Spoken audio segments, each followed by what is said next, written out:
This is my first time doing. I actually recorded all of that we were just talking, so that might be used in the video. So keep that in mind. Who knows? Okay. I have no idea how I'm gonna edit this thing, but let's give podcasting a shot. All right. Welcome. Yeah, right. Everyone. Oh, sorry. Welcome. Oh no, it's okay. We're just gonna go live. We're going live here. Welcome to the lore floor, or at least we're not there yet. We're currently in the elevator right now, going down to the lore floor. I think we're on like floor 10 or something. I don't know. This elevator sucks. But I got with me my my elevator guest, Mossbag. Hello.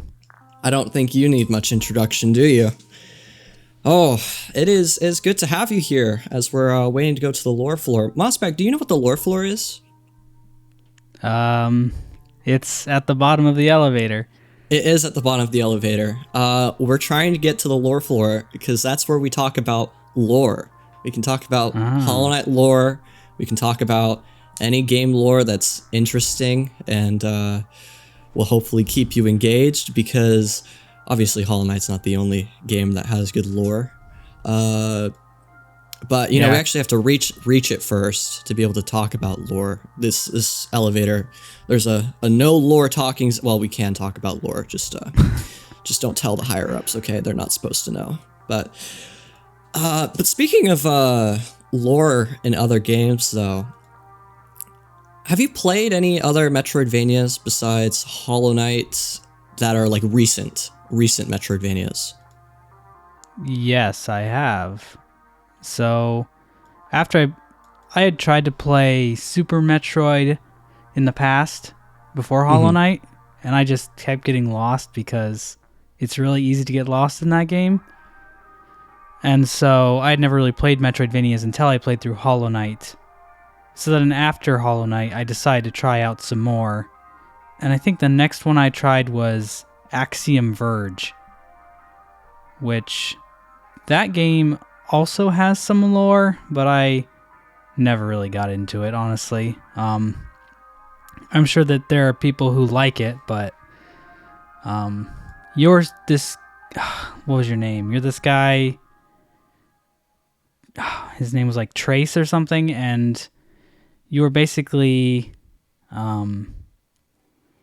it was all about being in an alien futuristic world full of machines, and it had a lot of things about like consciousness in machines and human replicas and stuff like that. Interesting stuff, but the lore was primarily through logbook entries, and I don't know, I've never really been big into the whole logbook methodology, because it's just like you got to get all of the logbooks before you even want to read any of them, because you're not going to understand. It's going to be like a couple paragraphs of the middle of something that's going on. And then once you've got them all, you just go into the menu and just read them straight through. And I never really was a huge fan of lore being dispensed like that. I'm not either. I tried, I was playing Blasphemous around June. You know Blasphemous, right? Yeah. Yeah. The kit did pretty much the same thing. Not logs, but like every single item that you can get has a short description and a lore description. And the lore description is a good paragraph for most of them. And when you find an item, you're like, oh, that's cool. I'm going to read the lore. And it's in this medieval talk. So it's really difficult to read. And it's like, well, that sucked to read. I can't wait to find the next lore piece. And then you get another item, the same exact thing, and you get another item, and usually by the third or fourth item, I just didn't want to read it. I just was like, no, I'm not touching it, and I did not want to deal with that. And that's kind of like goes into like how games present their lore. It's like with Blasphemous, I looked into the lore a bit. It's pretty straightforward how it works. I'm not going to spoil it, but pretty much if you were to read all those lore documents that the game provides you,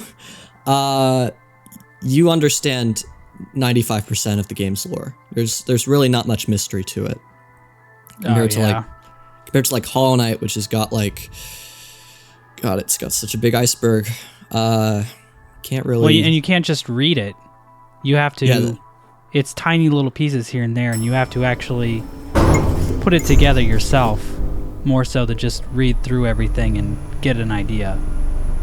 Which I think is closer to what Dark Souls does, as well. Yeah, I haven't really played Dark Souls, so I mean, I have played a 2D equivalent. I think it's a 2D equivalent. I mean, I haven't played Dark Souls, so I couldn't confirm. But Unworthy. Do you know what Unworthy is? Yeah, I've heard of it. It's by the guy who did Crowsworn, or is doing Crowsworn, right? Yes.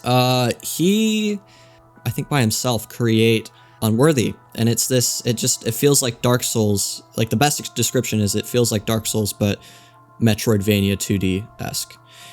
And there's only 2 lore tablets in the game, and it's just two books, and it doesn't tell you everything. It did the thing Hollow Knight did. It doesn't tell you everything. You have to figure out yourself, and I haven't figured it out yet.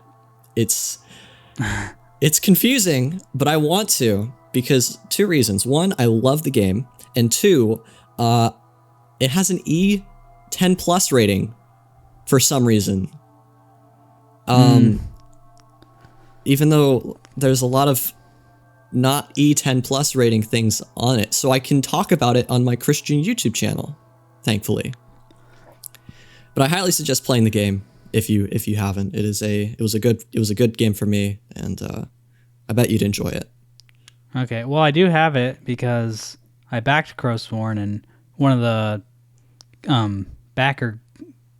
the things they gave you was a key for Unworthy, so I do actually have it. So I will play it eventually. And there are quite a few of those 2D Dark Souls type games, because I thought Blasphemous was really trying to do that as well.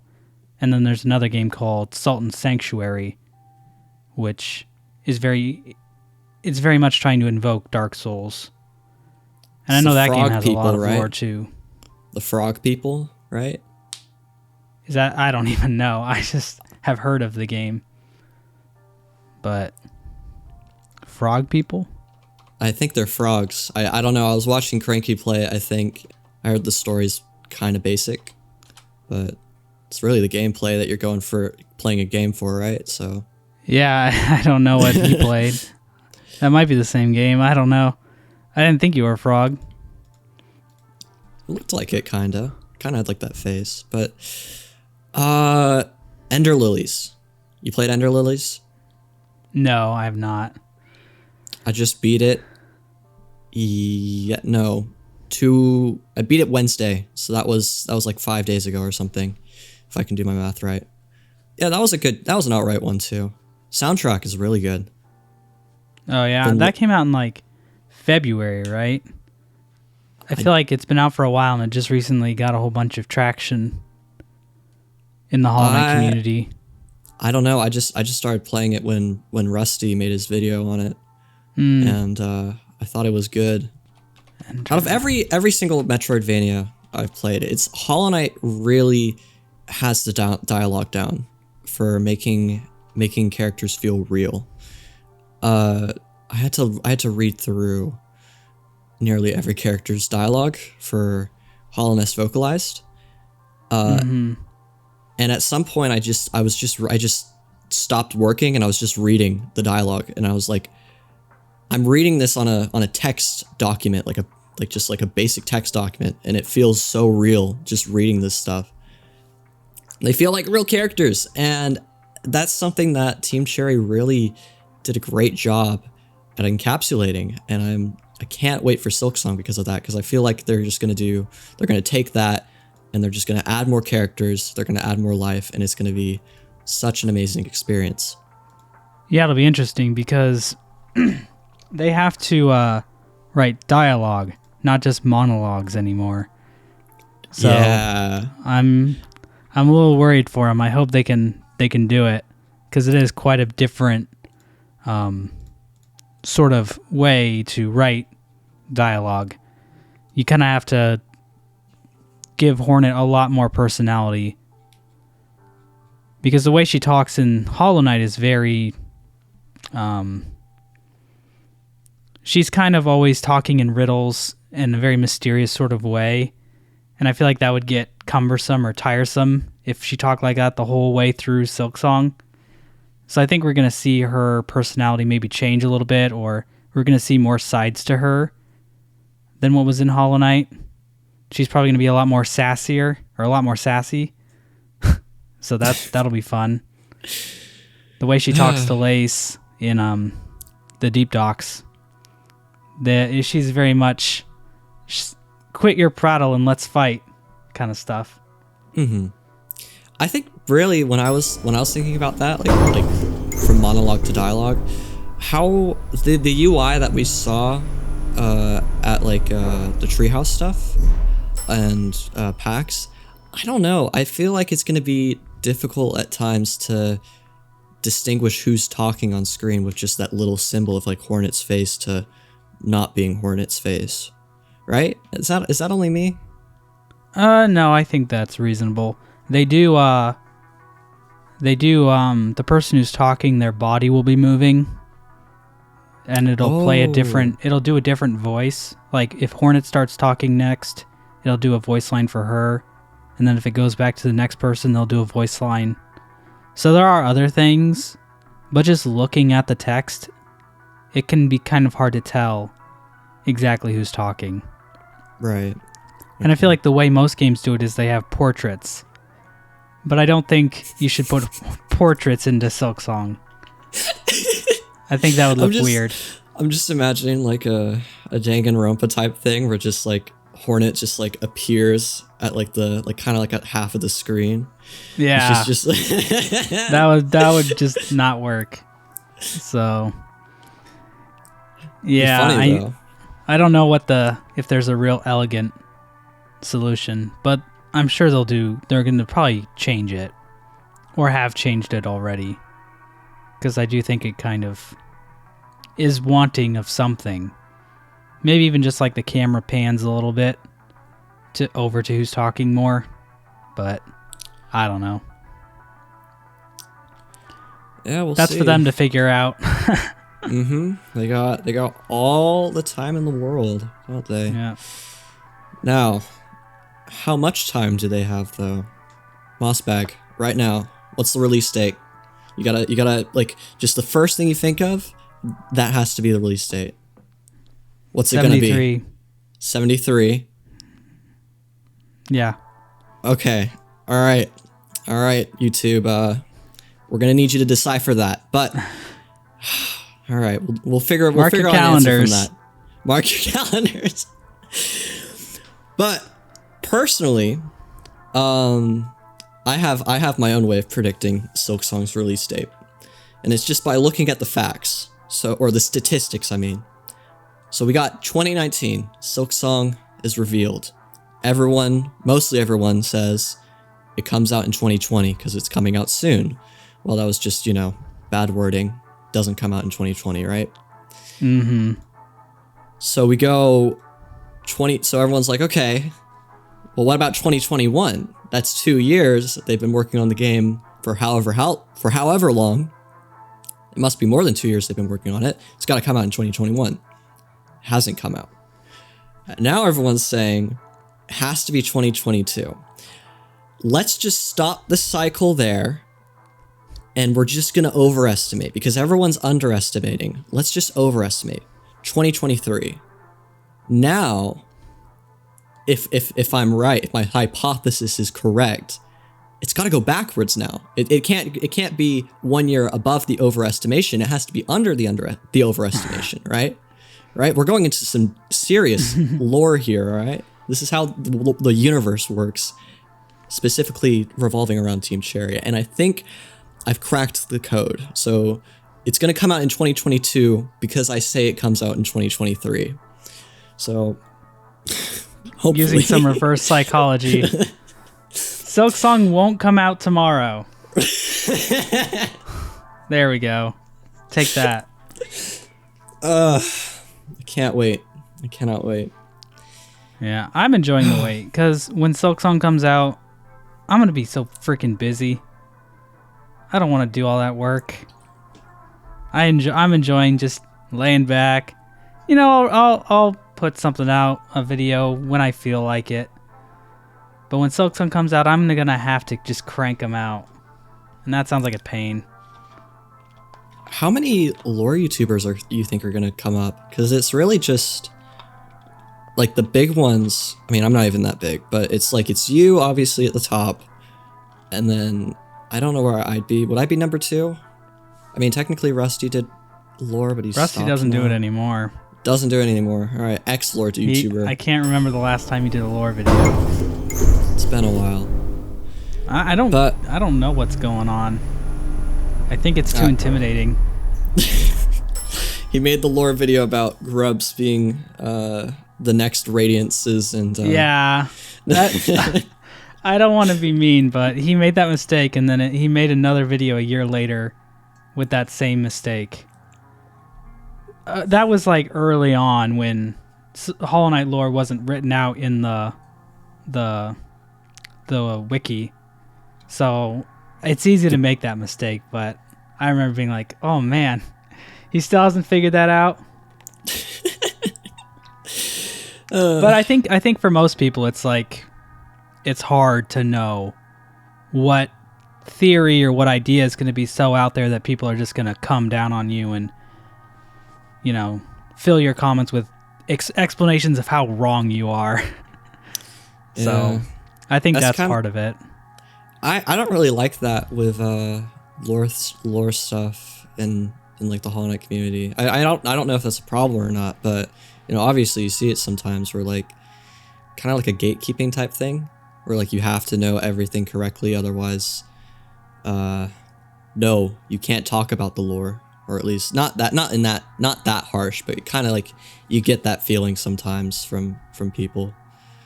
Yeah, and I feel like it just pushes people out of the community, or at least not the community. The lore pushes people away from the fun of just exploring lore.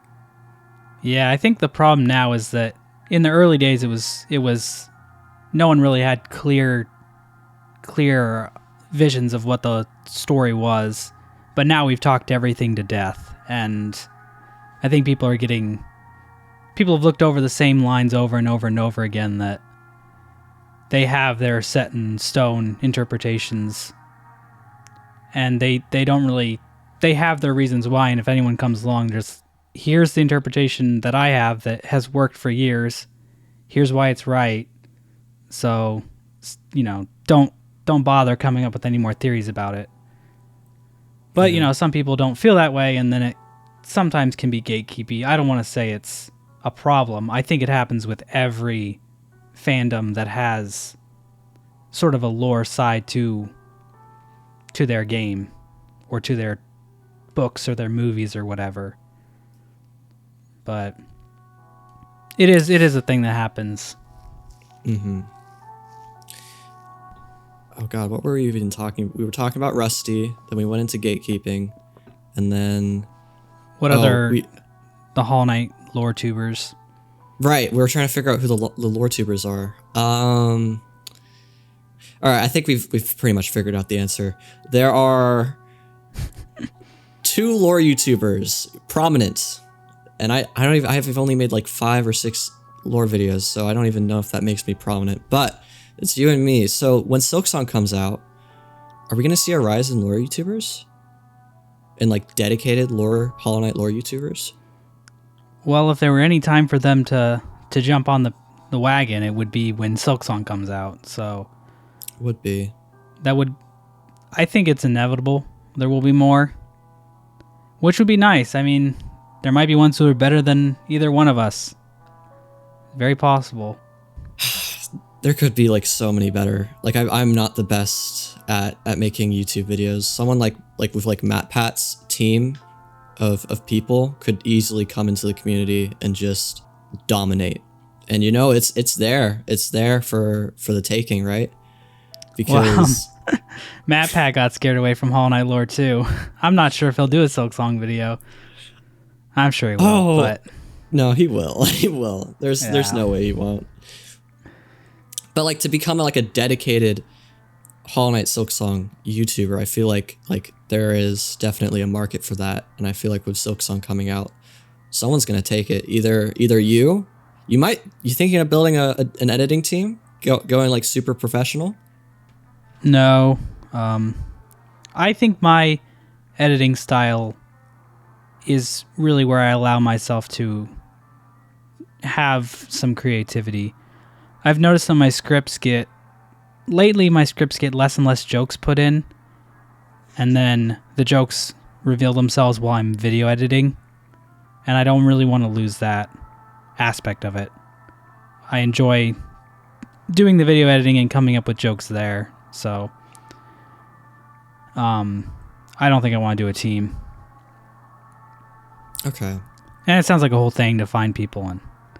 Ugh.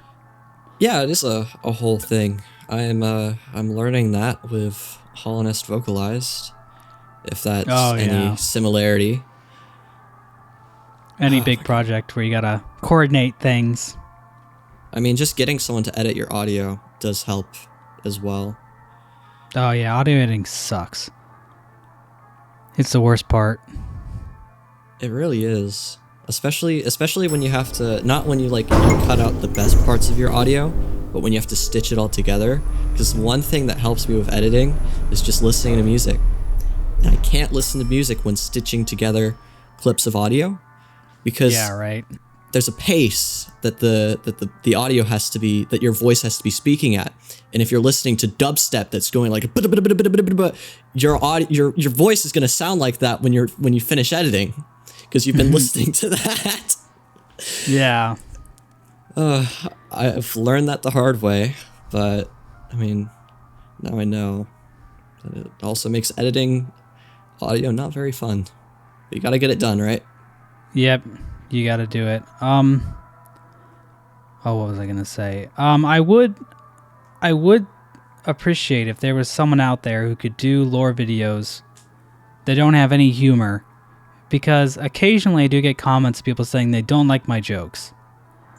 And I wish I had an alternative source to send them to other than the wiki. Because I mean, I get it. My sense of humor, or anyone's sense of humor, is not going to be the same for everyone. So, you know, if there are people out there who just want the lore without the jokes, they don't really have my YouTube channel isn't really going to work for them. So I do kind of wish there was someone out there who did sort of like a more serious version, like Vati or something. I don't know. I know there's some project going on right now where a bunch of lore people are trying to do exactly that. They're going for it. I hope it succeeds, their project. They actually got me on for it. I'm not going to talk much about it because I don't know if it's gonna happen or not, but they got me on for it to narrate.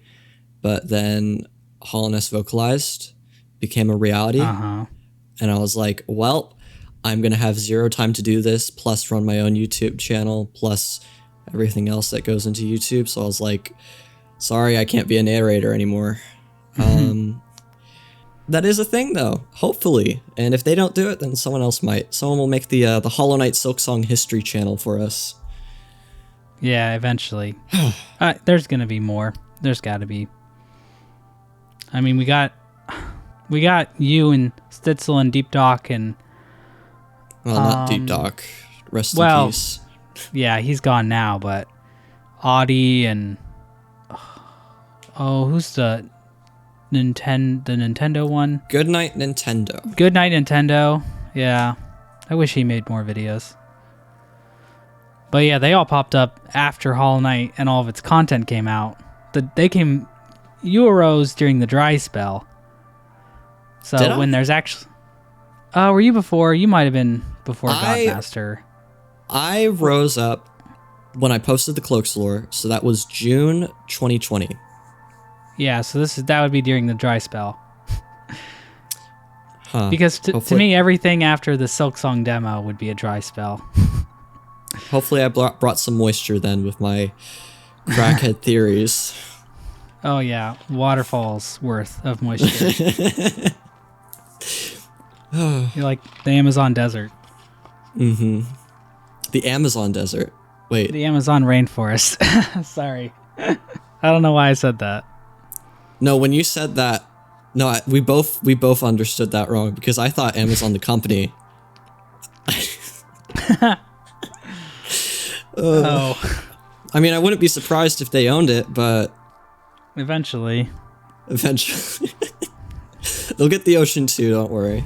They'll chop all the trees down to make their eco-friendly spaceships. Mm-hmm. Yay. Good job, Bezos. Congratulations.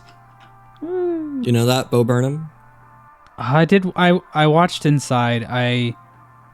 He had a song about Jeff. Did he have 2 songs about Jeff Bezos? He had 2 songs.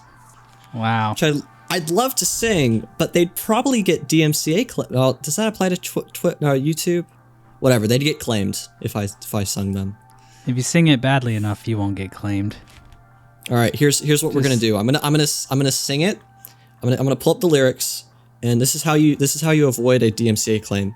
So I'm gonna sing it, and while I'm singing, you're going to say a random noise. Could be literally anything, and then like throw in there every once in a while audio jungle. That's how we're gonna do it. Okay. So I'm gonna pull up the lyrics. Wait, I just looked up Jeffrey Bezos. I didn't look up the song. I love that song. Lyrics. Okay, this is the first one. Are there any bad words in here? There is. Okay, we're gonna have to replace that with frickin' with 2 C's. All right, you ready, Mossbag? This is what's that Kanye album that everyone's waiting for? That came out, didn't it? No, it didn't. I think people are still waiting for it. Whatever that is, this is gonna be the first. This is gonna be the first thing you hear on it. All right, you ready? CEO entrepreneur, born in 1964, Jeffrey Bezos. Make sure to get those tones in, not just Audio Jungle. CEO entrepreneur, born in 1964, Jeffrey Bezos. Come on, Jeffrey, you can do it. Pave the way, put your back into it. Tell us how, why, show us how. Look at where you came from, look at you now. Zuckerbergs and Gates and Buffett, amateurs can freaking suck it. Hack their wives, drink their blood. Come on, Jeff. Get 'em. All right, yeah. Let's go. All right. You didn't get I don't those remember tones. That. I don't think that was in Bo Burnham. Sorry, heck with 2 C's, their wives. There we go. I said it correctly. Sorry. He was born in 1964? 74? Yes. 64. 60. Jeez, he's old. Born in... Yeah. It's like almost 60. I wonder what famous people play Hollow Knight. I don't know. Did you ever hear about Elijah Wood playing... Animal Crossing?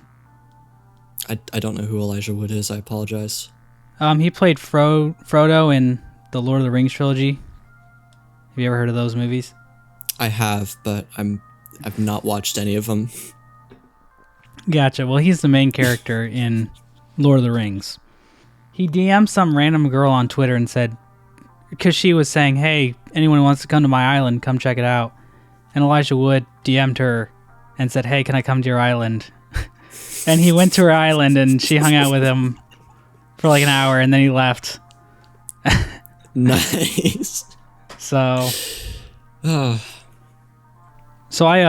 this was weird. This happened to me. I bought a house recently. Nice. And yeah, I found out that the woman's son knew who I was and had watched my videos of the person who used to own the house. And it's like, what the heck? Now, like, what are the odds? Leverage that and get a discount on the house, right? I wish. That's not how that works, but... Say he can appear in a video if you just slash off 50,000. I should have tried it. It might have worked, but I wasn't thinking. And also, you found that out after you bought the house, right? Yeah, I think so. I think, yeah, this would have been after the offer was put in. Yeah, I'll do it with the next house. Well, shout out to Mossbag's previous house owner's son. Give you a round of applause for existing. You know who you are. All right, I think we're getting close to the lore floor, but I do have a few more questions. I think we're almost there, but it's just a lot of floors we got to cover. All 10 of these floors. I wanted to ask you about your game development stuff, because sometimes I just, like, when I'm in Discord, I just see you have your status on, and I see two things. I always see two things. You're either playing an emulator, or you have a sprite on. A sprite or Ace? I don't know how to pronounce it. I always say A sprite. I think that's how it's pronounced. A sprite. So whichever one of those you want to talk about, go ahead, because I'm curious. I looked up what A sprite was. It's for making 2D sprites that can move around. Mm-hmm. And yeah, you made a game in the past called Rat King Roulette. Rat King Roulette. That's my third game. We've done 3 game jams, me and my friends. So that was the most recent one. Okay. The first one was you were a warrior who had a gimped arm, and so you could only carry around one thing at a time, and you had to escape a dungeon. So it's kind of like a Zelda game. And then the second one, you were a robot that had to grow a civilization on like a moon on Titan, which is one of Saturn's moons. And the humans would constantly complain and break toilets and get in fights, and you had to like go and fix things. Pale King Simulator, all right. Yeah, and eventually the whole situation would get too out of control to handle, and you just lose. And so you tried to see how long you could go. I think Cranky Templar played through that. I remember. I do remember that. That just came to mind. Yeah. And then Rat King Roulette. That was a Paper Mario kind of RPG where you could position... A Rat King is like when a bunch of rat tails get stuck together and the rats just form this big massive rat. It's and a so real the idea thing? Was... Yeah, well... It's supposedly a real thing. There's like lots of specimens of them from like when the plague was happening. Remember that whole thing? The first plague, like not the new plague plus. Yeah, but I feel like it was OG. Just yeah. Only when did the Black Plague happen? Only 1500s kids will remember this, but I feel like they were just taking rat corpses and tying their tails together for fun. But apparently it's a real thing. And so the position of the rats on your Rat King mattered, and you could, like, someone would be in the back or the front. And so the roulette aspect was moving your rats to different positions to attack enemies or be protected from enemies. So that's been a lot of fun. And then we have been working on an actual game. I don't really have much to say about that yet. That's what I was going to ask about, so there goes that question out of the window. Yeah. I don't actually sprite. I take the sprites and sort of put them into another program called Spine, which allows us to have more fine-tuned control over how the animations get played in the actual game. So that's why I always have a sprite open. I'm not an actual pixel artist by any means, unfortunately. I thought you were, because I was going to suggest, why don't you just pixel art stuff into your videos? I'm sure that adds some flair, some like personal flair. Honestly, if you're like an artist, like, why wouldn't you? But, you know. Yeah. Sadly, you're not. I'm not an artist. You are a connoisseur of emulators, aren't you? What are you seeing me play? I don't know. I saw something dolphin related. That's the only one I can remember, but I see multiple different emulator names, and I feel like I'm interrogating you for something bad, but it's not bad. I mean, emulation is not illegal. It's technically not illegal. Yeah. So that is a Metroid Prime modded version of Dolphin, which is a Wii and GameCube emulator. And what this emulator I've been playing does is it makes Metroid Prime 1, 2, and 3 play with mouse and keyboard, because those are FPS games that played with the Wiimote and nunchuck. And I do not want to play them that way. And so I was looking into mouse and keyboard, and I found this version of Dolphin that allows you to play the games that way. So I've been playing through Metroid Prime with that emulator, and it's pretty fun. I'd never played it before. Have you do you like 2D, or sorry, not 2D, FPSs? Not really. I got into Overwatch for a while. Not so much anymore, but for like 2017, 2018 I played it. But I've never really been into Call of Duty or anything like that. I'm playing Metroid because I'm thinking about doing a lore video for the Metroid series. Good. That is a good thing that you're doing. Not specifically Metroid, but that you're like, especially with your Ori video that you posted. It's like, I feel like people are starting to realize that we can't just make Hollow Knight videos forever. Well, that's still a Hollow Knight video. Oh, that's it sort is? of, yeah, technically. That's sort of what I've been doing recently is Hollow Knight videos that aren't lore, just to sort of test the waters, see how people react to non-lore based videos. Or, and then I'll try things that aren't Hollow Knight videos, just to get people okay with the idea that I'm not just Hollow Knight lore. You are doing exactly what you need to do right now. I mean, technically, me saying this is going to break the illusion. So, but pretty much the way you transition a channel from specifically one content to something else, you slowly start posting videos that are different, a little bit different, and then you slowly start just posting more of that new content, which gets your fan base to be accepting of that content because they've been watching it for so long and they're like, yeah, I like this. And then when you need to make the final move to the new content, you can just be like, yeah, no more of this video, because, well, in Hollow Knight's case, we're going to run out of lore at some point. We can't just keep arguing about Hornet being void or whatever. Yeah. And it's not just that. I think it's also nice to be able to, as a creator, just put yourself to a different kind of challenge, doing a different kind of video just to see, do I like doing this style of video? Is there something interesting I kind of want to say that is different than what I normally say, like talking more about game design versus lore? Exploring my interests too, I think, is good. Because, I mean, it would be nice to talk about lore. Like, I feel like I could keep talking about Hollow Knight lore. There are other things I could just keep dissecting, but I like being able to try new things, try different stuff out, for my sake. Before I did Hollow Knight, I've always wanted to do, like, video essays on horror movies, because I really like horror movies, and I think there's a lot of interesting things you can talk about.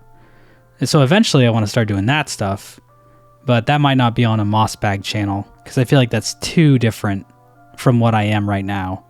I think you could do it. I think you could probably expand your content to being on multiple different things, not just Hollow Knight, because I think your fan base is dedicated enough to where those types of videos would do well. I don't know right now is the best time, but when Silksong comes out and you reach 1 million subscribers, it's gonna happen. Like, people are gonna explode when the Hollow Knight community explodes. That's just how it's gonna be. You're gonna get to 1 million at some point, and it's gonna be sometime when Silksong comes out. Well, it better not be before Silksong comes out. It's like, oh my god, Team Cherry, because at this rate, I'll hit 1 million in like 7 years or something. Yeah, not very quickly. But I think by that point, you'll be safe to post that type of content on your main channel. Because I know YouTube isn't the only thing you do. You also have a life. Those are pretty cool outside of the internet. Mm-hmm. So, I guess you don't need to think about it from like a business standpoint, really. You could just think about it from like, well, that is what you said. You're just doing it because it's nice to do. Yeah, YouTube is my primary income now. Oh, Yeah, I quit my job. Oh, dang. I quit back in February. I just haven't said anything. Dang. Yeah. No more making pipes. Yep. No more making pipes. Sorry, pipe buyers. I'm not doing it anymore. But I've been doing the game development stuff, and if I said, "Hey, YouTube's my main source of income now," people would be like, "Why aren't you uploading more?" So that's why I haven't really said anything. Well, about that,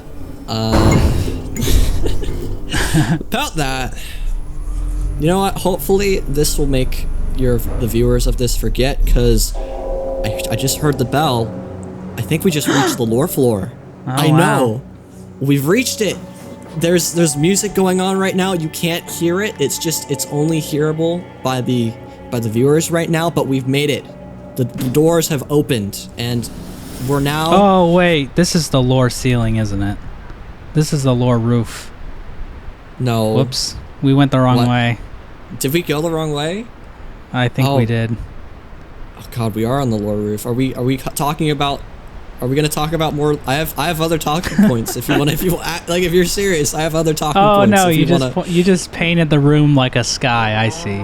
Oh, okay. Sorry, the executives are just playing a prank on me. All right. Yeah. Those guys.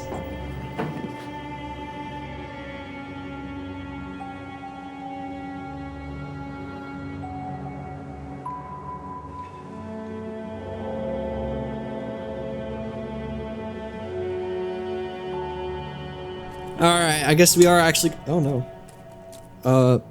Okay, my mic's good. Okay, sorry, technical difficulties. I just went for a drink of water and I almost spilled water on my mic. You ruined the podcast. Oh my god, you got water all over the lore floor. I got all. Oh my gosh, it's all. We're gonna have to clean that up. All right, I'll get K-Cool to clean that up or something. That's the guy of the pixel shades, kind of like yours. Oh yeah. I'm surprised no one's called me out on copying your pixel shades. I mean, now that I bring it up, I'm sure some people will. I didn't copy them though. That's the thing. Sure. Yeah. Yeah, sure. Yeah. Are we sure you didn't copy me, Mossbag? Like, that's a possibility.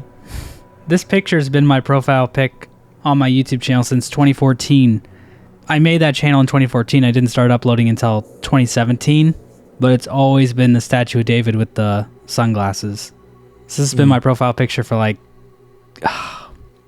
7 years. Were you even alive 7 years ago? If it helps, I was young enough to not understand what Lord of the Rings was when you were trying to explain it to me. All right, let's get into the lore. So, when I make lore videos for my channel, I like to do this thing where I make crackhead theories. It's just literally as it sounds. It's just, if I think it, I'm gonna put it on paper, and it's just in some realm of possibility. And then I go to my lore checkers and I go, hey, look at this. Tell me everything that's wrong, and everything that's within the realm of possibility that I ended up making a good connection with, we're gonna keep. So I'm flying up in the air, and my lore checkers, thank God that you guys exist, are my anchors, just holding me down, making sure I don't go too up high in the air and suffocate. That's what we're gonna be doing right now. You're gonna be my anchor. I'm gonna be flying up in the sky. Obviously, you can pitch in with flying up in the sky if you want. You can hover up there a little bit. But basically, your main job is going to be to anchor down my theories that I'm about to tell you, and make sure that I don't sound like an insane person. All right? Okay. All right. You ready? I guess, yeah. Okay.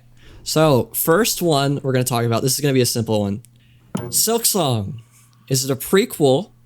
Is it a sequel, or is it something else? So, Mossbag, I need to hear your opinion. What do you think Silksong is? A prequel, sequel, or what is it? I think it's a prequel. All right. And is that because of, like, the endings? Yeah, basically. Okay. Yeah, I thought about that too. It's like, everyone except for, well, technically, ending 2 is really the one thing that stops, or makes people go Silksong can't be a sequel. Because if ending 2 is canon, how the heck does Hornet get out of the black egg, right? Yeah, that's one issue. The one thing I can think about that is she becomes a dreamer, right? Because her face goes on the black egg, that makes her a seal. That's kind of what it looks like. That doesn't really make sense, though, does it? It's in the realm of possibility, but at the very least, she's acting as a seal on the black egg. Well, we don't have to call her a dreamer. We can just we know she's acting as a seal, right? We can agree on that. Yeah, it's the most reasonable explanation. Either that seal goes away because if she dies, which is probably actually, now I think about that, that's probably the most accurate. Yeah, she probably dies. That's what I've always thought. She kicks it. Or because if she's a dreamer, if she becomes a dreamer, it's when she wakes up. It's not them dreaming that makes them seals, it's them themselves that makes them seals on the black egg. Watch my Mask Lore video if you want an explanation on that. But pretty much, a part of the gig is they're asleep. So I feel like something would mess things up if a dreamer was to stop dreaming and wake up, right? I'm not really sure if they can wake up. Let me pull up the lore tablet. Are you aware of the lore tablet that Lurian writes? Yes, I do know about that. And he does talk about an eternal sleep. He says, "Sleep beckons eternal, and these words become my last." I always figured that the dreaming meant they're never waking up, ever. Okay. They're going to sleep indefinitely until they're destroyed. If they become vegetables, then, well, technically they're not equivalent of vegetables, then Hornet being a dreamer means she's not going to wake up, meaning she can't escape.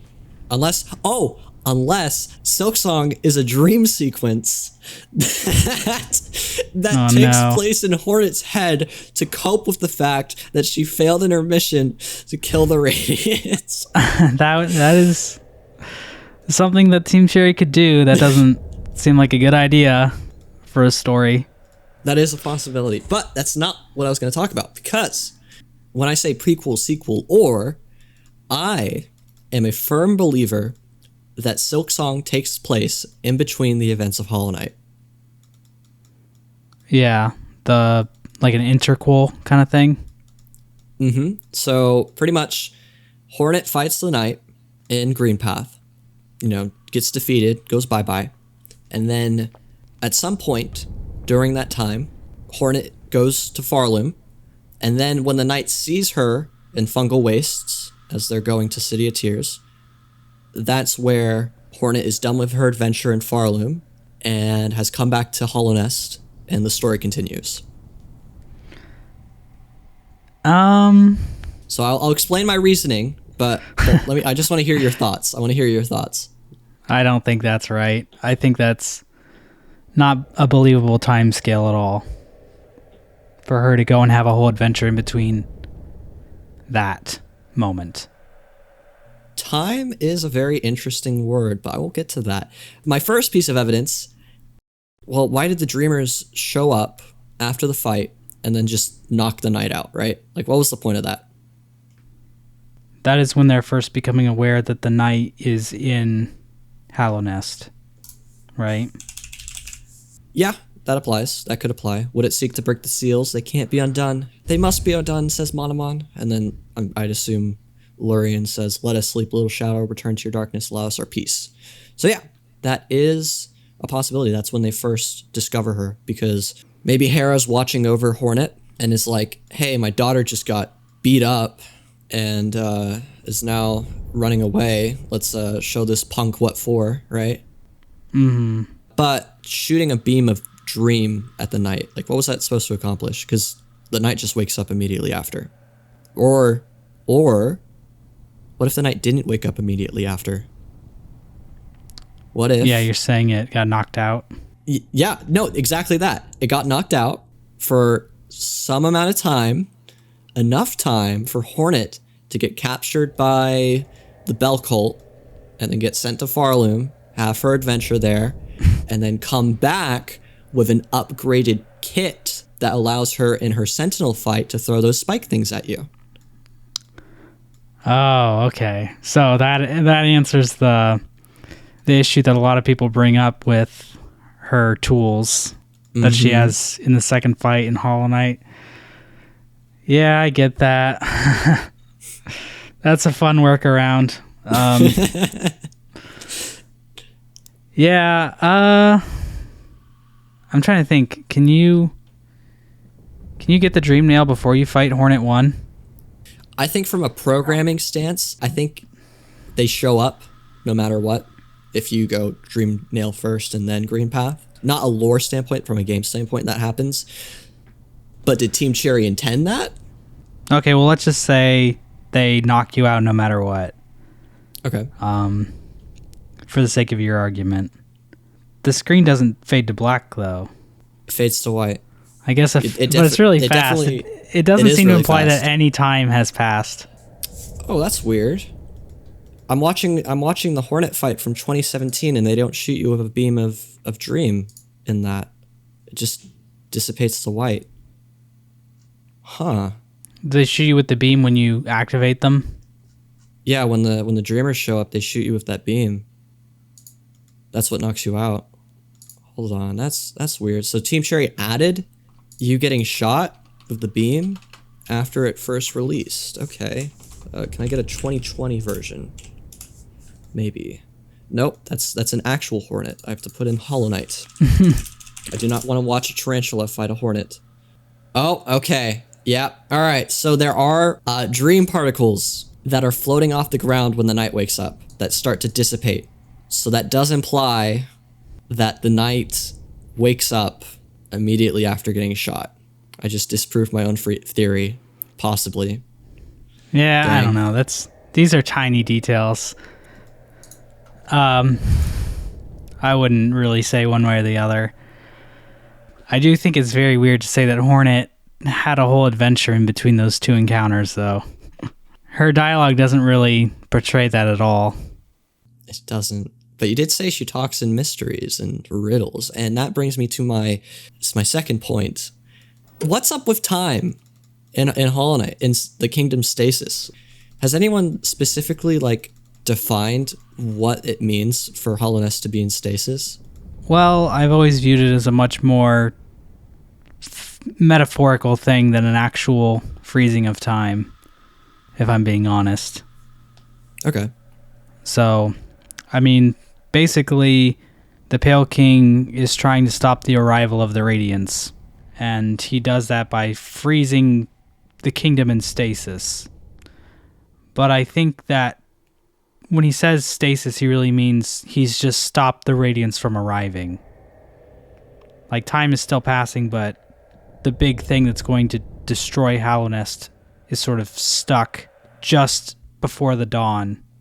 And so it's one long night, whereas the Radiance coming would be the rising of the sun. Okay. So I've always viewed it as much more, he's defying time actually means he's defying the arrival of the Radiance and the inevitable destruction of his kingdom.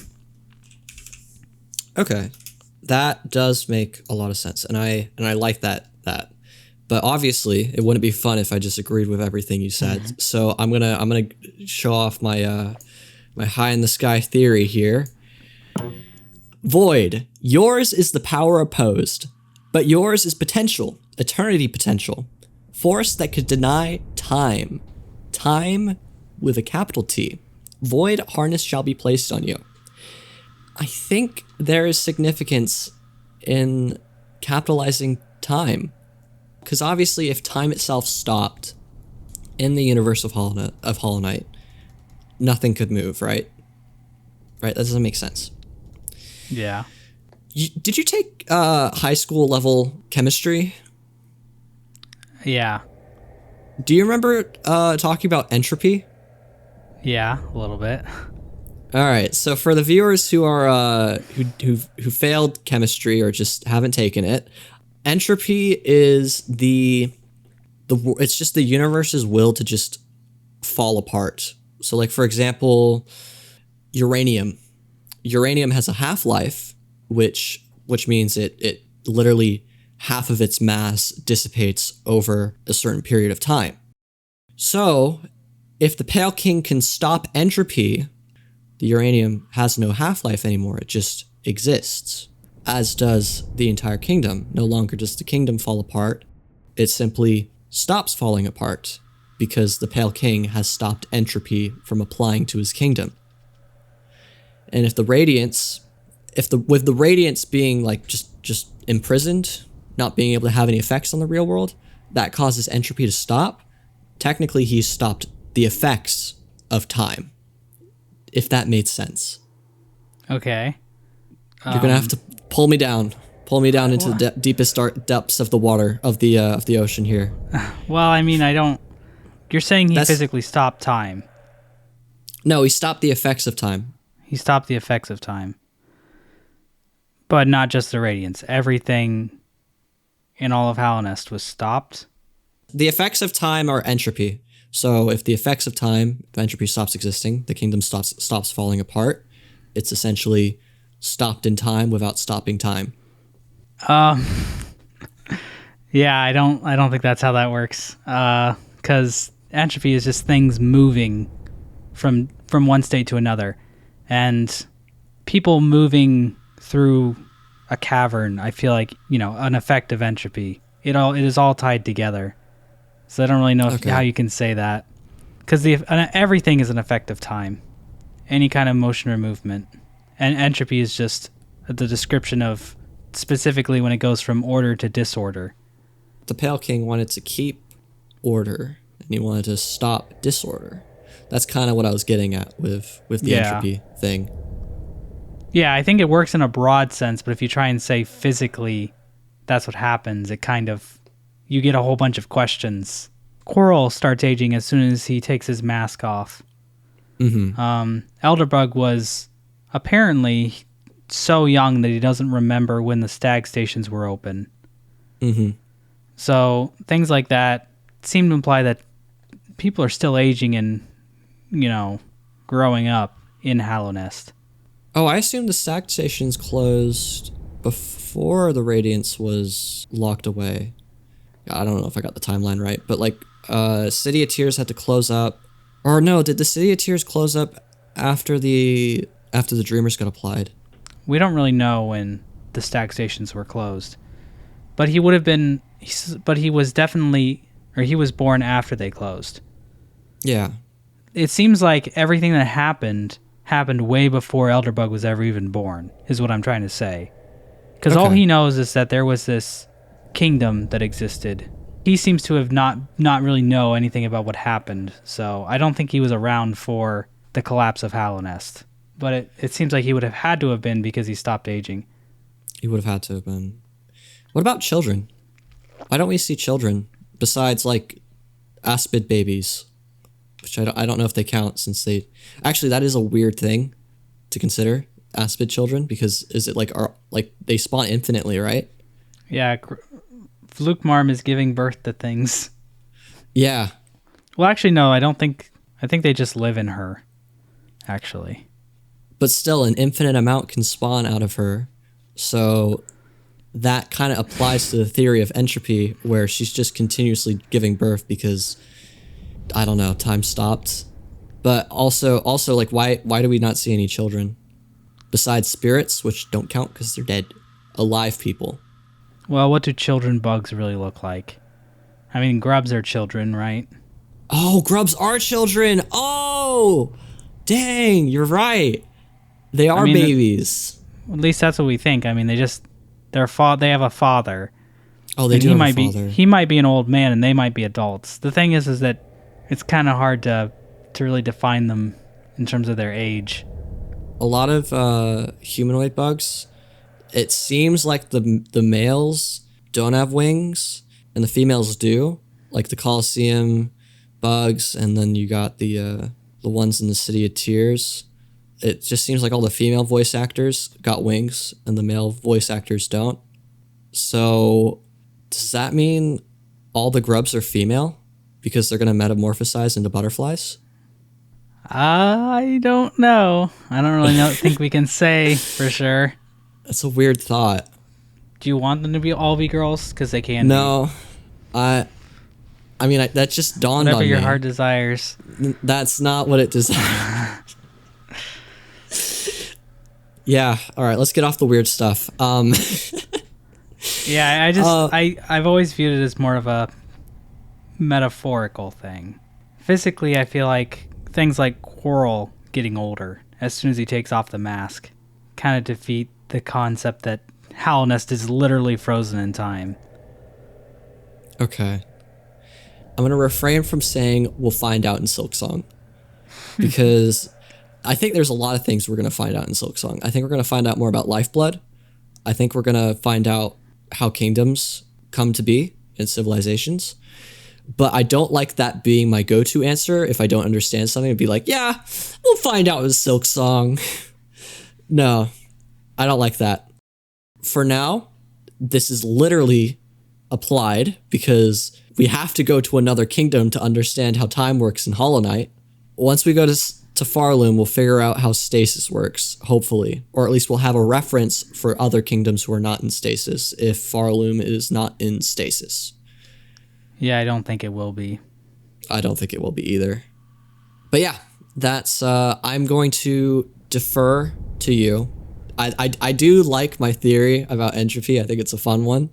But yeah, I don't think it's canon.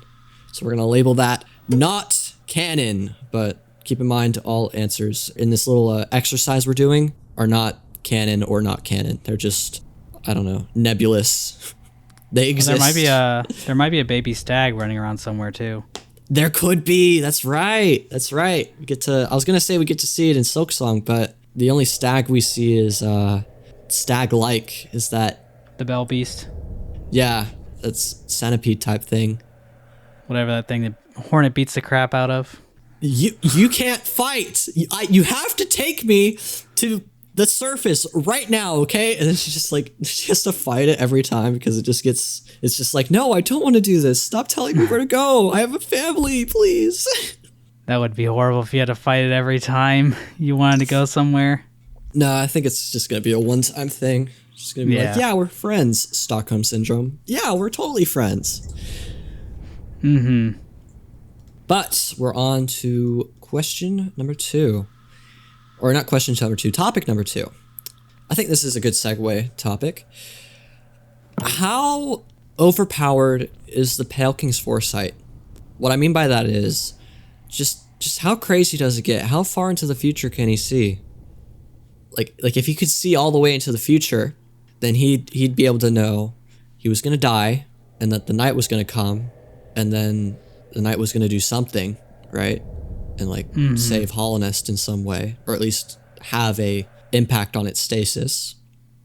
So did the Pale King prepare for that? The thing is that the Pale King could see far enough into the future that his kingdom was going to be decimated by the Radiance. Mm-hmm. He knew what the future was and he couldn't do anything about it. So the only option he had was to keep the future from ever arriving. So that's why he puts Hallownest in a stasis. Mm-hmm. It's not a very powerful ability when you can't actually avoid what you're seeing. But obviously it wasn't good enough for him to realize that the Radiance was going to come back. Or at least if he saw that the Radiance was coming back, there wasn't anything he could have done about it. Right? Because if he knew he could do something about the Radiance, he wouldn't have let it happen. He wouldn't have let her come back. Right. I actually completely agree. That was actually what I was going to say, just all of that, because if he stops time, he's unable to see into the future. His foresight just kind of stops, right? Mm-hmm. That's why I still kind of think that in some way time is stopped because it stops his ability. But besides that, there has to be some reason that the knight can get the King's Brand. Yes. There is clearly some other scheme going on that we are a part of, our character. And it's not really clear who is responsible for it. Because the White Lady, she tells you she was waiting for a vessel. She doesn't say you specifically. She said, I'm looking for a one that was like you. Oh, that's true. To usurp the Hollow Knight. So I think that there's some plan. The White Lady was in on it. Hornet seems to be in on it. We don't really know if the Pale King was in on it or if he had any idea about it. But there was some plan to cause the ending we see in Hollow Knight, where the Radiance is ultimately destroyed. Part of me, and I don't really, this is kind of falling into speculation, but part of me wonders if these actors, whoever they were, are part of why we see so many vessels outside of the abyss. Because the door was sealed, they should have been trapped in there. But maybe some people realized that they needed to get another one, so they found an alternative way to get them out. The other possibility being they just figured out how to get out by themselves somehow. But it's a very big question looming over the entirety of Hollow Knight, where if the abyss was sealed off, why are there vessels wandering around? Right. And some plan that the White Lady knows that there are vessels wandering around. Maybe she is part of a plan responsible for all these vessels wandering around. Now, I'm going to say this. I don't know if Hornet was involved in the plan entirely. Well, she knew that the knight was a vessel, and I assume that she killed the vessel who had the Mothwing cloak. Yeah, reasonable. Let me look up her Dreamnail dialogue, because it didn't seem like she was, like, testing it. She seemed like she was just going to kill it. She says, "Only pity for your cursed kind." She says, "I know what you try to do and I can't allow it." Right. She seems to think that vessels are trying to replace the Hollow Knight or something. And she wants to kill them because she thinks that they're too weak. And through testing our knight, she is able to deduce or conclude. She comes to the conclusion that we are strong enough. And she says we have the option to prolong the stasis or face the heart of the infection. Okay, so she did know then. She did know about... Okay. She says her Dreamnail dialogue in the Beast Den is like, "Forgive me, Mother, but another path might be possible." She's like, there could be a way to get rid of the Radiance completely, is what I think she's saying. She let her mom die so that the stasis could be ended so that they could fight the Radiance. That actually, that does make sense. That does make sense. But she questions it. She doesn't seem sure. So maybe that implies she's stumbling into this realization, or if she's just having doubts on the plan that she's been told by someone else. The last one, because she was tasked with defending the King's Brand for a reason.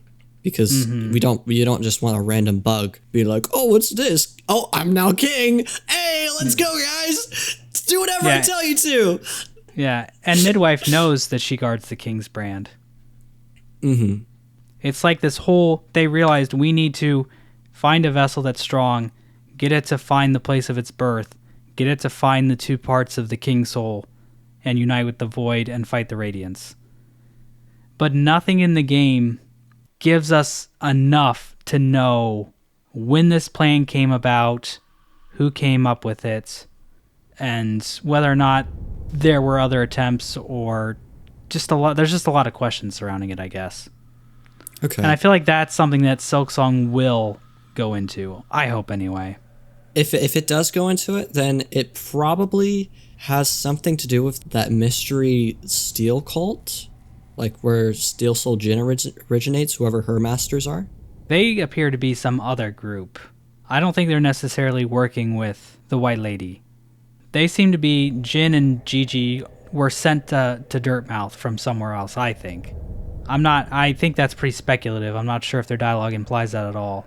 And I think their masters are probably have a lot more influence and reach than we realize, because they sent Steel Soul. This is a spoiler for Silksong, by the way. They sent Steel Soul bugs to Farloom to assassinate Hornet. Yeah, it seemingly to assassinate Hornet. So who knows what this faction is trying to do?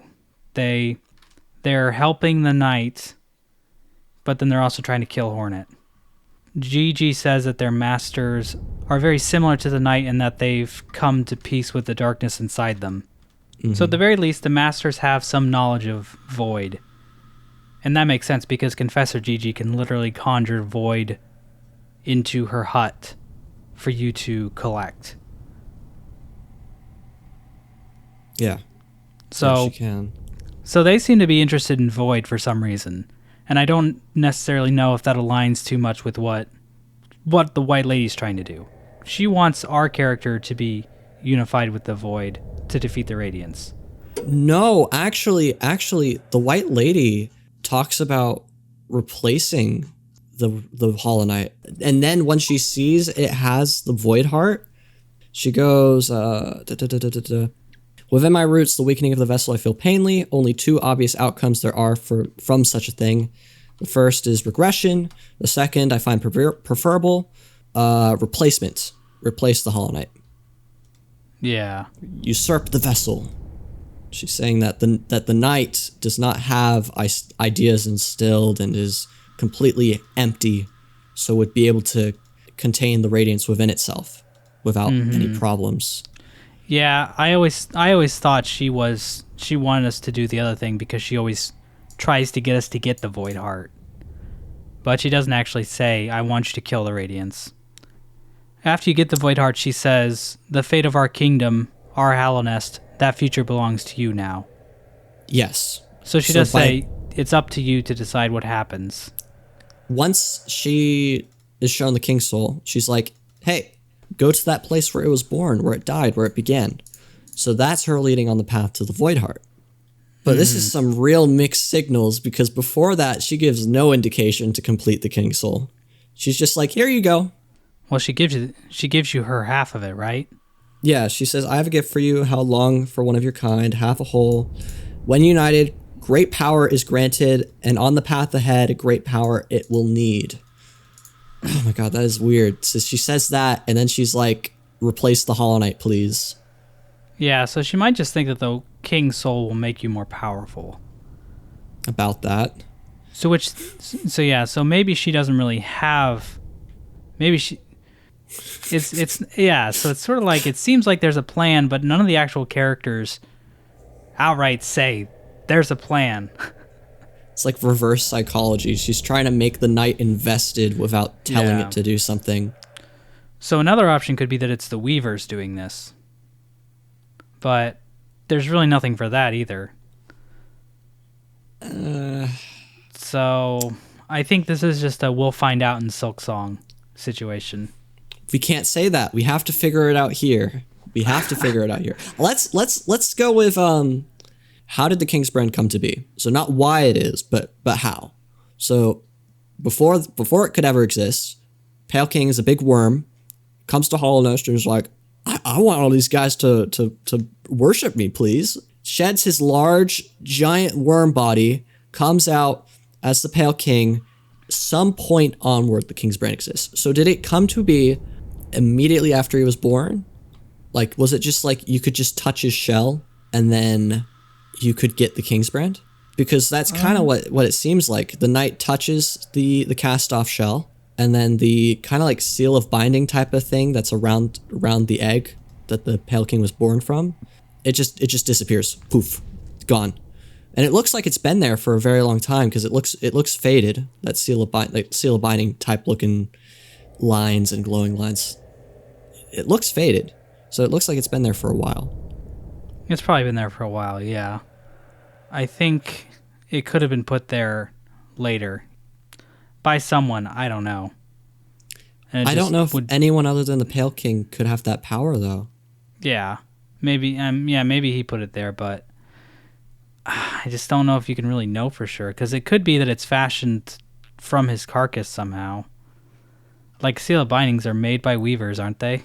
They can be made by anyone. Like the Nightmare Troop was able to make a few. That's true. Yeah. But they are predominantly made by weavers, from what we know. Oh, actually, you know, actually, that does make sense, kind of, because I was thinking like, well, what if the cast-off shell can give multiple King's Brands? That doesn't make sense. It literally falls apart after the knight takes it. So, slash that. Yeah. It has one use. So what you said, where they made a King's Brand out of his body, makes sense, because the body falls apart when the King's Brand is given to the knight, meaning the body has no use anymore. It was a one-time use type thing. So maybe they made a seal of binding, which when touched gives you the air of a king, because that's literally all the king's brand does. It just makes you look like a king. Oh, I was going to say something. Shoot. No. But I think you're right that if the Pale King didn't put it there, someone could have made it possible to make yourself a king through. Yeah, well, at the very least, Hornet corpse. knows that going there and touching the shell will give you the brand, the mark. Regardless, they know it's a thing that is needed. Regardless of if it's just like a natural thing that's created from the Pale King's carcass or they made it themselves, they know it's important, right? Either way. Yeah, they do. So, but I just don't know if we can say for certain why or how it, or we don't know how it got created or when or by whom, if by anyone. I think we did a good job though, crossing off possibilities, and we've kind of just got it down to, I think we got it down to 2. I think those are like the most likely possibilities, those 2. And I'm kind of edging towards the second one. We were talking about Pale King's Foresight, and now we're just going into some crazy stuff. Sorry, I cut you off. You go. I don't remember what I was going to say. You started it off with we. I don't. No? All right. Poop, gone. It wasn't important. We know it was made, or we know it's important to something because they need it to open the door to the abyss. Oh, that's a good point. Can only descendants get it? Or it's implied because Hornet says when you fight her before getting the King's Brand, she says it would mark one like you, which implies that only vessels can be marked. Oh, actually, no, it's before. In the City of Tears, I see the line you're talking about. You'd still attempt a roll in Hallownest's perpetuation, seek the graven ash, and mark, and the mark it would grant to one like you. Yeah, that's what I'm saying.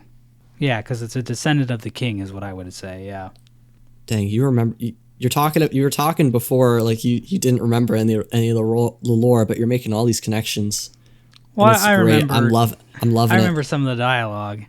But some of the dialogue. This is so minuscule stuff that I would barely remember, and I've been having to look at this stuff 24/7. Yeah, it's kind of, some of it's stuck in the head, but some of like the debates that happen over stuff nowadays, there's probably lots of little, very strict interpretations of details that I don't quite remember. Well, I think we're remembering the important parts, which is good. But, okay, so we figured out, like, who could have placed it. Again, just a reminder, we're not saying what's canon here. We're just going to go down a path that makes sense, because saying the Pale King placed it is kind of like a dead end, because it's like that implies that the Pale King could see past the kingdom's stasis, which doesn't make sense. So we're gonna say that it makes the most sense that someone else made it possible to get the King's Brand off of the worm carcass. So now let's try to figure out who. Well, I would say, regardless, it doesn't seem like the Pale King was planning the Dream No More ending. No, he was not. Right? From what we can tell, it seems like he sort of ran away after his first plan worked. Took his whole kingdom or castle with him. Yeah, his palace. His White Castle. So. And then he covered up all the furniture for some reason, I guess because he wasn't going to have any guests. Oh, because he wasn't going to have any guests. That makes... We did it! Hey! Of course. So yeah, I mean, I think the Weavers are a good bet. But I don't know. I feel like it should be somebody we've seen before. If it was anyone, it would have to be White Lady masterminding it. Oh, that would screw over my cloaks theory, because if the White Lady was masterminding the plan with the Weavers, that would explain how she got a seal of binding on herself. She didn't make it, the Weavers did. She says she erected the bindings around herself, didn't she? Oh, she did say that. Never mind. I'm forgetting my own talking points. Okay. She did say she erected the bindings herself, so that means she probably placed the seal. But let's not worry about that. We're worrying about who masterminded setting a king's brand there. And Did I ever talk to you about the Nailsmith's dialogue? The mysterious Nailsmith dialogue that has always bothered me? about him talking to someone and Yeah. then never bringing it up again. Yeah. When he says, when you first walk into his room, he says, "Have you brought me another nail to be honed?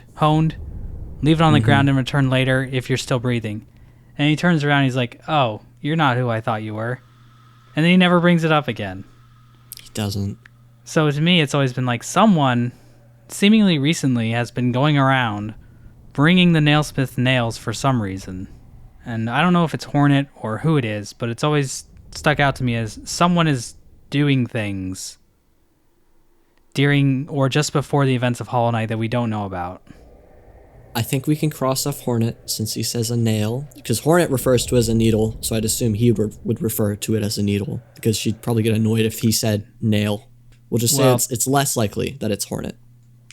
Yeah, okay. I remember talking about that before, back when I made the Mato Oro lore video. Some people were saying it was Oro who was doing that. Oh, yeah. He never specifically states that he wants to be staying in his sanctuary forever. But something tells me he wouldn't travel all the way to... Yeah, I don't think it's a nail master. I don't think so either. Also, the room's too big. Too small, I mean. He can't fit through the door. No, it can't. Yeah. And also, Shio's behind a giant thicket of thorns. How the heck is he supposed to get out of there? How did Nailmaster get in there? I think we can't really talk about travel too much. It's nonsensical. I'm just pointing out that I think there's someone or someones in Hallownest that we haven't really seen doing things. Oh, actually, maybe it is Zote. He's just like, I have brought you my life ender. Hone its abilities to its finest edge. I don't think Zote would ever admit that his nail isn't as sharp as the sharpest object in the universe. I feel like he would always believe that his nail is perfectly fine. All right, so is off the cutting board here. Yeah. He literally believes he has an indestructible shell. Like, he does not say that, he thinks that to himself.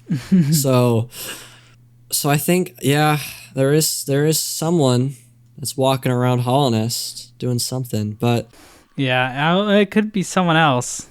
Who knows how many different factions are running around in Hallownest that we don't know about.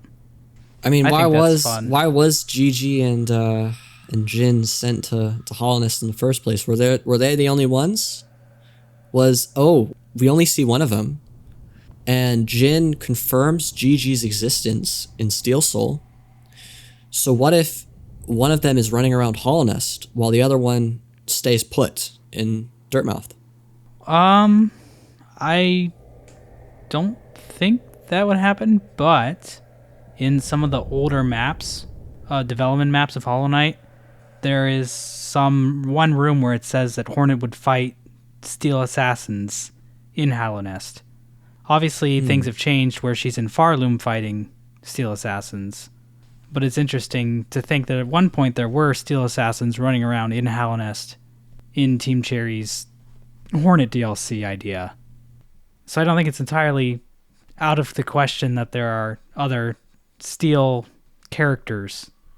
Tiso was confirmed not Steel Assassin, right? I don't think anyone has ever asked Team Cherry about that. I have a quick thought. How do you kill a Steel Assassin? Because aren't they indestructible? Gigi is entirely steel.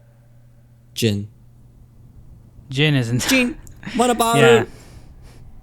Yeah, Jin, you can't hurt her, but, she's an NPC, so. No, but you whack her. There's a few enemies you can hit that, like, are established. You can't kill them because you're hitting them. There's, like, Bardoon. You hit his tail, but he's too big to even take damage. Mr. Mushroom, who just readjusts, as he states. Yeah, and in the Silksong trailer, Hornet is running away from the Steel Assassin. She's not trying to fight it.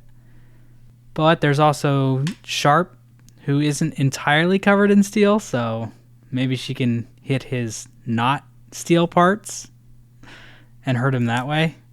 Or she'll get a weapon that lets her hurt steel enemies. A very big hammer, also made of steel. A flamethrower, or like anything. I think you'd have to like crush them, or maybe trap them for eternity. Maybe just get them stuck in a pit. In a jar. I know a guy. Yeah. Yeah. I think we've pretty much exhausted everything about the King's brand.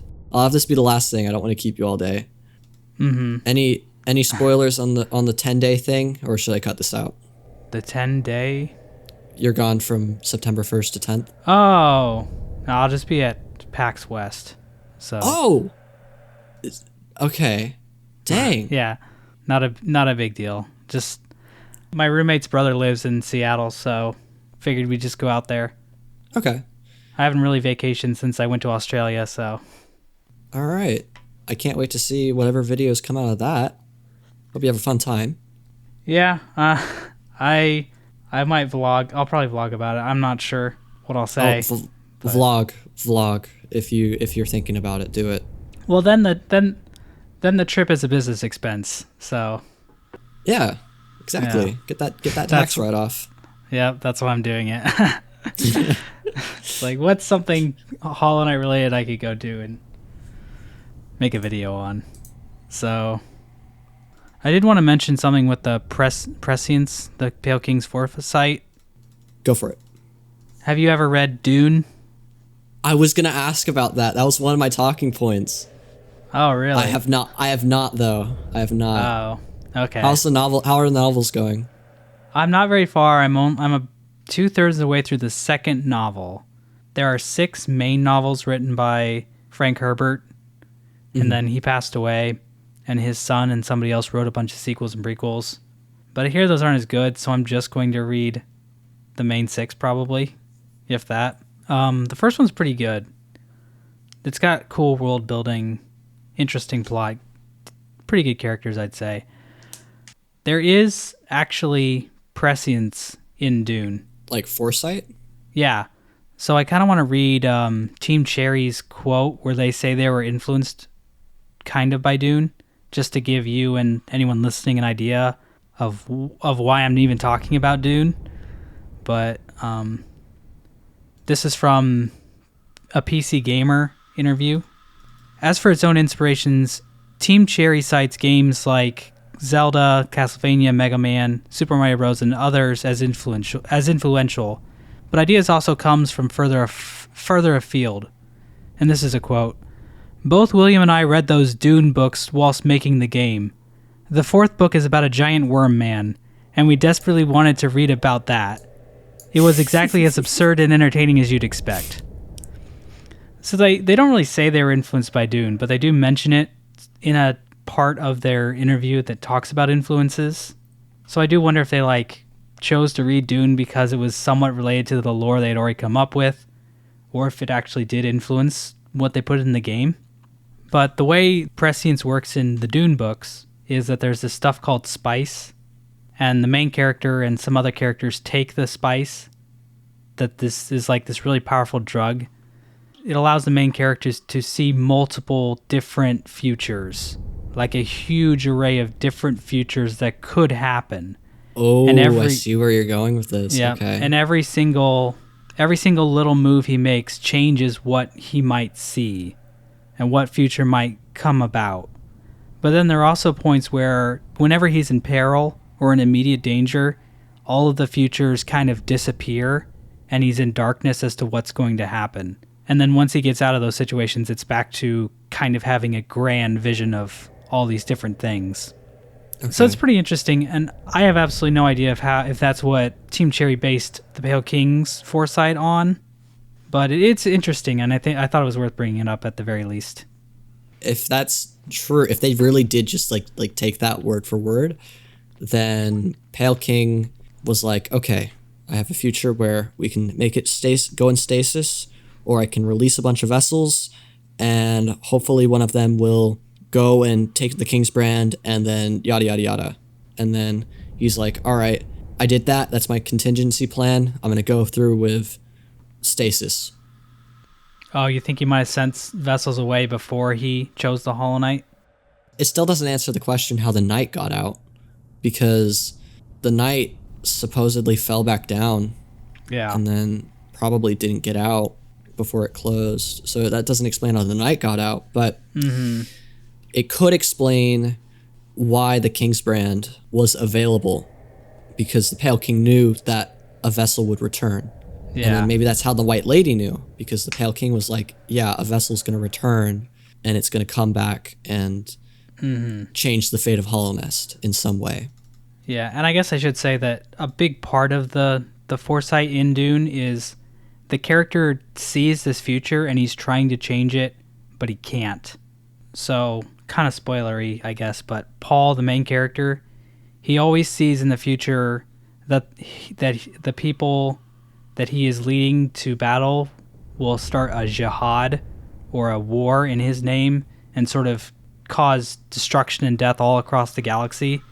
And no matter how hard he tries and what he does, he keeps seeing it happen. Even though he can see into the future, he can't actually stop what's going to happen. So that might be part of how the Pale King is limited in his foresight, is that he can see things, but he can't actually change things. Because the giant mushroom is like, what is the point of foresight if our doom is inevitable? What good to see a demise unavoidable? I just thought it was an interesting connection, because I didn't really know that going into reading those books. And I was like, oh shoot, this character has foresight just like the Pale King. And then obviously there's giant worms in Dune as well. So yeah, those kind of are connected. Yeah, but they are good. The first book's good, so if anyone's interested in reading them, I'd say check them out.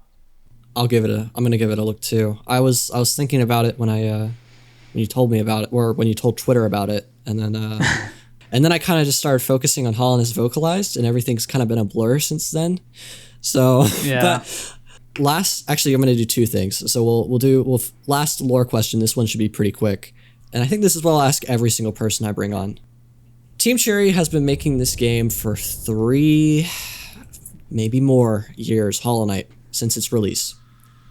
How definitive is the lore, do you think? Do you think they're telling the truth when they say not all of it is true, or have they been spending these 3 years crafting an intricate lore with complex intertwining connections, and everything that doesn't make sense makes sense to them because they have it all laid out? What's your thoughts? So my thought is that Team Cherry has known for a while what the core story of Silksong is and how it connects to the events of Hollow Knight.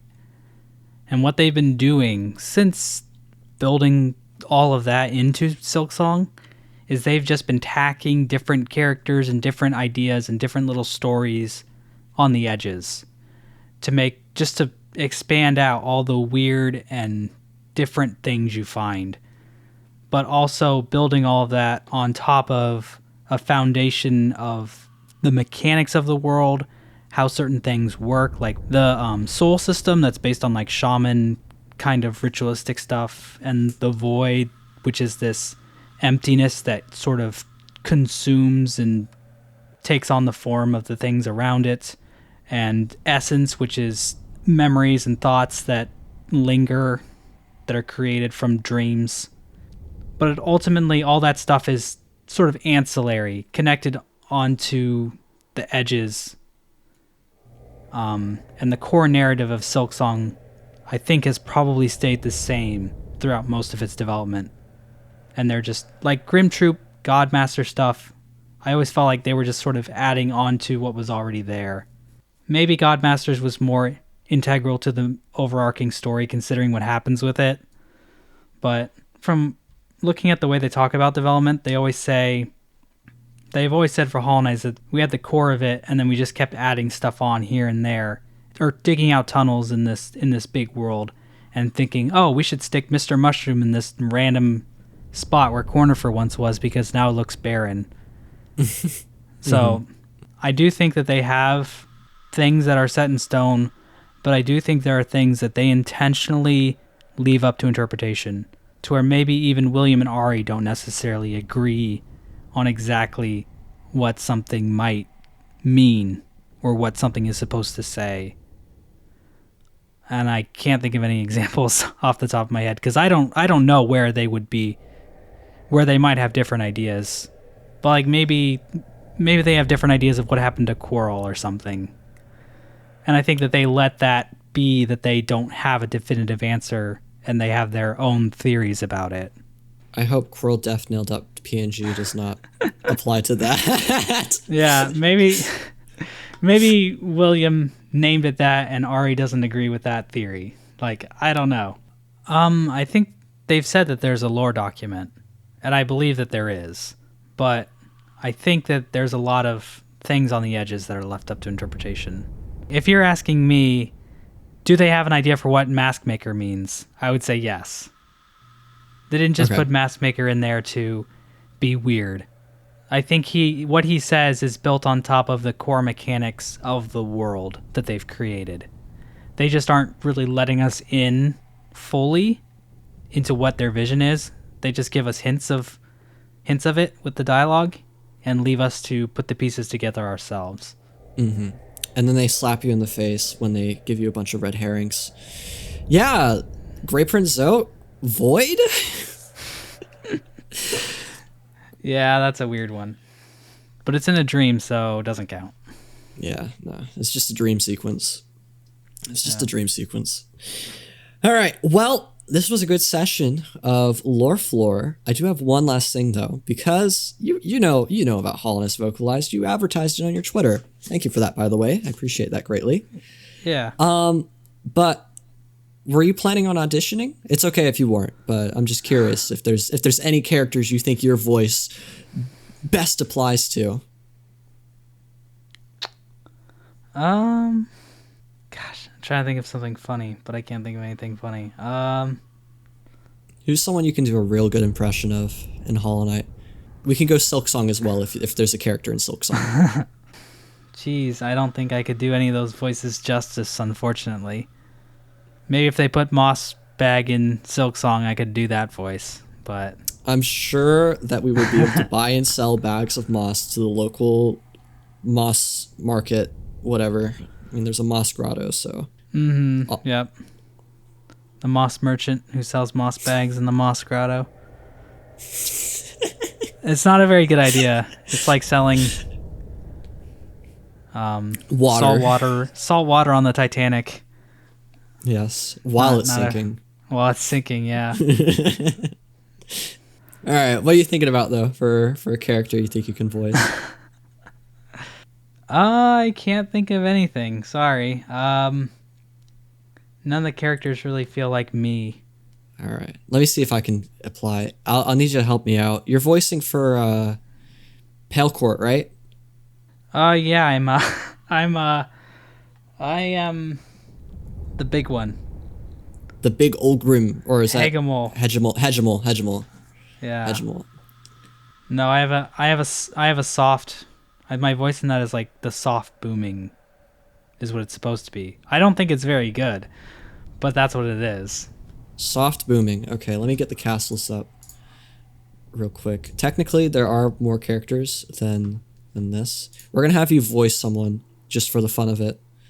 It's not going in Hallownest Vocalized, but just for the fun of it, we're gonna have you quickly please audition. Don't. Yeah. Okay. I don't want to. You don't want to? No, you don't have to if you don't want to, but I think it would be fun. I'm not a voice actor. Don't make me do this. You're voicing in Pale Court. And I really didn't want to do it for that either. I'm about to unionize. All right, I have Gravedigger. Maybe I feel like you're like monotone, kind of like you get a little bit of boredom and tiredness in there. I feel like you could be good on Gravedigger. Otherwise, a lot of people were joking about Moss Prophet. Do you think you could do a Moss Prophet voice? I feel like that's just like a Moss comparison, but maybe you got some hidden talent in you wouldn't know. I feel like that that is kind of close to my natural voice. It kind of is, actually. Kind of, a little bit. Do you want to give it a shot? Nope. Okay. I'm blue. Yeah, sorry. Oh, that's probably not nice to say. I'm blue. Is not Christian content, is it? It's not Christian content. No, I'm gonna have to bleep that. Your life blood sacking me? I don't know. Oh my god. I mean, technically that's okay because we're not talking about human body parts. So It wouldn't. I mean, people wouldn't understand that. I don't think. Yep. Movie ratings would not understand that, so it's good. I'm just not a voice actor. I get very. I just never feel comfortable doing voices.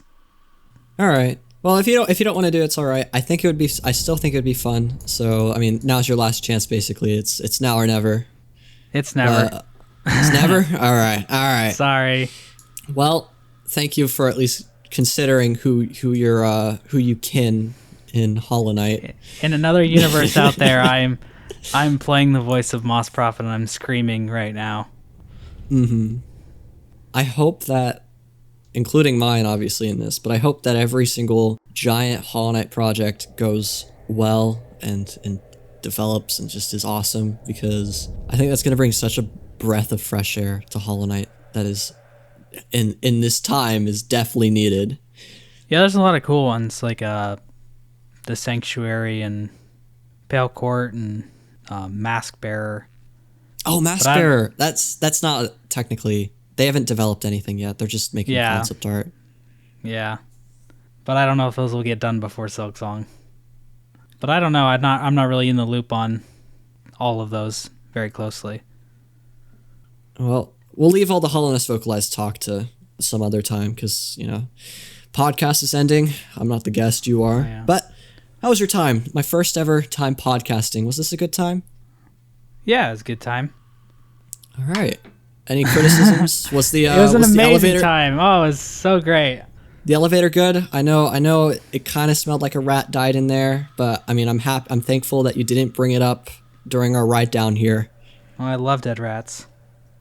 You do, don't you? Yeah. Just tying up their tails together, making them into rat kings. Yeah, the rat king roulette of rats. Yep. Okay, well, what more could you ask for? We're gonna head back onto the elevator, make our way up to the roof, maybe parachute on our way down. We don't actually have any doors in the lower floor building. We just had to climb up to the very top roof, and then elevator on the way down. I've been asking the executives to give us better entry, but they just thought it would be cooler. It's not very cool to lose my ability to walk at the age of 30, but beggars can't be choosers, right? That's true. Doors are expensive. I bet the Pale King had that same thought when he set up the stagways and then forced everyone to go down the Pilgrim's Way. Yeah, right. Yeah, exactly. Well, we're going to end it here. Thank you again, Mossbag, for joining. It's a scenic route, yeah. Yeah. All right. Thank you, Mossbag, for joining me. Is there anything else you would like to say? Anything you'd like to plug? I have a Twitter. You do have a Twitter. What is that Twitter? Twitter.com/Mossbag69. I review King of the Hill on there. It's been a while since I've seen a review. It's been years since I think it was quarantine last time I watched one. Quarantine last year. I can't wait for the King of the Hill Hollow Knight spinoff that Team Cherry is going to do. Oh yeah. It'll be the greatest spinoff ever. Well, I guess you'll just have to find out more about that in the next episode of the Lore Floor podcast. See you guys.